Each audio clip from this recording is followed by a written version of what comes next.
নমস্কার, আপনারা দেখতে পাচ্ছেন আমরা এই মুহূর্তে দাঁড়িয়ে রয়েছি। আমি বাপন দাস, সামতা আওয়াজ টিভি।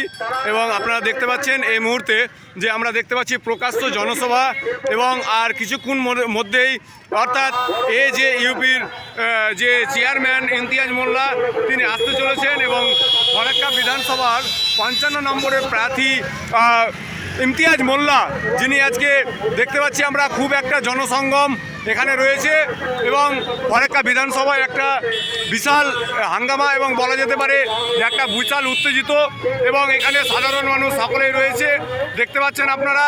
আর প্রকাশ্য জনসভা স্টেজে চলছে এবং আর কিছুক্ষণের মধ্যেই যে আপনারা এই যে ইউপি অর্থাৎ জনতা উন্নয়ন পার্টির যে চেয়ারম্যান হুমায়ুন কবির আর কিছুক্ষণের মধ্যে আসতে চলেছে।